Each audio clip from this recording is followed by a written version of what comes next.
Brought to you by Haier, itel and Sensorant K. Who got us divertido? Sonido enmestido, conectados. Justice Sanjeev Khanna आज देश के 51वें chief justice बन गए। 11 नवंबर की सुबह प्रेसिडेंट द्रौपदी मुर्मू ने राष्ट्रपति भवन में आयोजित कार्यक्रम में उन्हें सीजेआई पद की शपथ दिलाई। कार्यक्रम में प्रधानमंत्री नरेंद्र मोदी, रक्षा मंत्री राजनाथ सिंह समेत कई केंद्रीय मंत्री मौजूद रहे।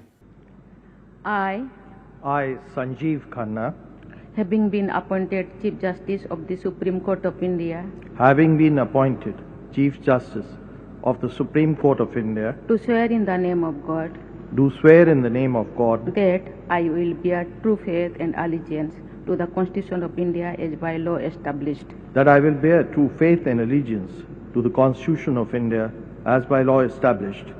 14 मई 1960 को जन्मे जस्टिस संजीव खन्ना के पिता justice Devraj Khanna Delhi high court के जज रहे हैं। वहीं चाचा justice Hansraj Khanna supreme court के जज थे।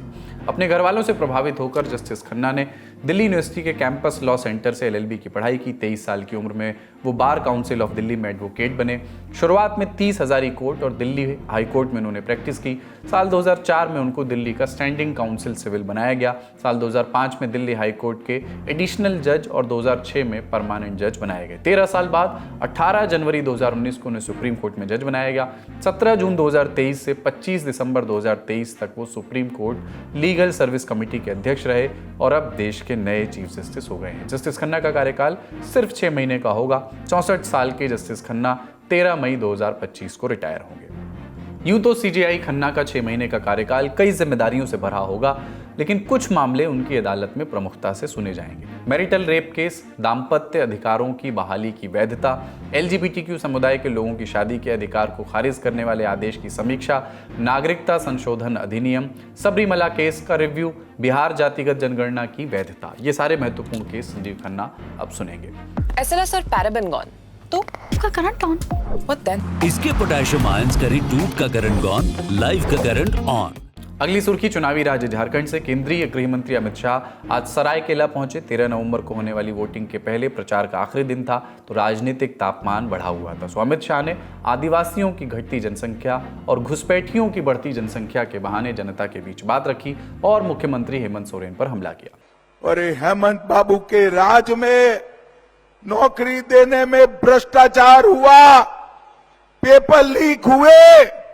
ये पेपर लीक करने वालों को भाजपा सरकार बनने के बाद उल्टा लटका कर सीधा करने का काम भारतीय जनता पार्टी करेगी। मैं झारखंड वालों को पूछने आया हूं, अगर मुसलमानों को 10% आरक्षण मिलता है तो कम किसका होगा? किसका कम होगा? पिछड़ा वर्ग, दलित और आदिवासी का कम होगा।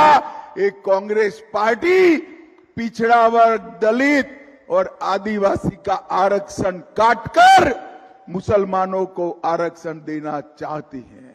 मैं यहां से राहुल गांधी को चेताना चाहता हूं, आपके मन में जो भी षड्यंत्र हो, राहुल बाबा, जब तक भारतीय जनता पार्टी है इस देश में माइनॉरिटी को आरक्षण नहीं मिलेगा।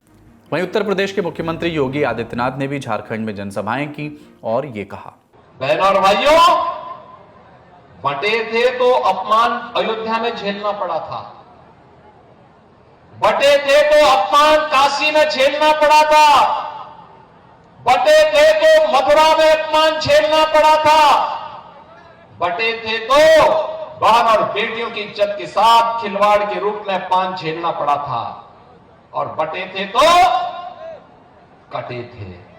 और इसीलिए मैं आपसे कहने के लिए आया हूं, एक रहेंगे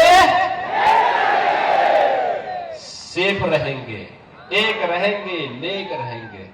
इन हमलों पर इंडिया गठबंधन की ओर से जवाब आया। भाजपा की लाइन बटेंगे तो कटेंगे पर भी काउंटर सुनाई दिया।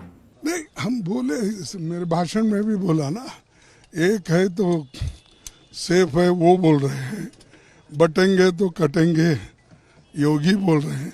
पहले मैं उन दोनों में डिसाइड कर लेने दो, क्या बटेंगे तो कटेंगे स्लोगन चलेगा क्या एक है तो सेफ है चलेगा, लेकिन हमने तो देश को सेफ रखा है, अब तक संभाल के रखा है, और इसको फोड़ने वाले लोग आए हैं, इसलिए ऐसा इस भाषा का प्रयोग कर रहे हैं। अगर वो भी जैसा कांग्रेस ने सबको लेके चला, अगर वो लेके चलते तो इस ढंग की बातें नहीं आती थी। उनकी मंशा ये है किसी न किसी हालत में यूनिटी को धक्का देना और यूनिटी को ख़त्म करके अपना ही सिर्फ दादागिरी चलाने की कोशिश कर रहे हैं। चुनाव की बात हो रही है तो जातिगत जनगणना का भी जिक्र करते हैं। प्रधानमंत्री नरेंद्र मोदी सोमवार को गुजरात के बड़ताल धाम में आयोजित स्वामी नारायण मंदिर के 200वें वर्षगांठ कार्यक्रम में वर्चुअली शामिल हुए। उन्होंने कहा कि कुछ लोग समाज को जाति, धर्म, भाषा, स्त्री पुरुष, गांव शहर में बांटने की कोशिश कर रहे हैं। हमें मिलकर के उन्हें रोकना है।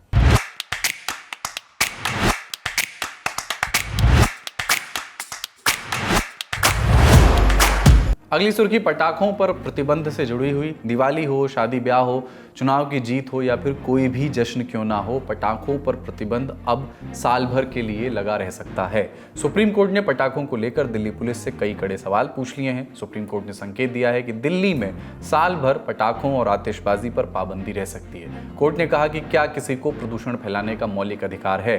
बैन पूरे साल होना चाहिए, सिर्फ दिवाली पर ही नहीं। शादियों और चुनाव जीतने के दौरान पटाखे जलाए जा रहे हैं। पुलिस ने क्या कार्रवाई की है। जस्टिस अभय एस ओका और जस्टिस ऑगस्टीन जॉर्ज मसीही की बेंच ने दिल्ली पुलिस कमिश्नर को आदेश भी दिया कि दिल्ली पुलिस पटाखों पर बैन के लिए एक स्पेशल सेल बनाए। साथ ही कमिश्नर खुद एक हलफनामा दायर करें जिसमें यह जिक्र हो कि बैन लगाने के लिए उन्होंने क्या कदम उठाए। कोर्ट ने यह भी कहा कि प्रथम दृष्टया हमारा मत है कि कोई भी धर्म प्रदूषण फैलाने और लोगों को जोखिम में डालने जैसी गतिविधियों को बढ़ावा नहीं देता है। सुप्रीम कोर्ट ने दिल्ली सरकार को भी 25 नवंबर तक का समय दिया।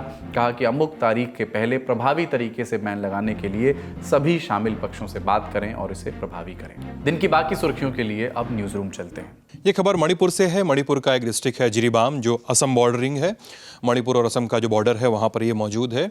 जिरीबाम में आज सीआरपीएफ के कैंप पे कुछ कुकी मिलिटेंट्स ने हमला किया, ऐसी खबर है। और उन सस्पेक्टेड कुकी मिलिटेंट्स में से 11 की मौत हुई है।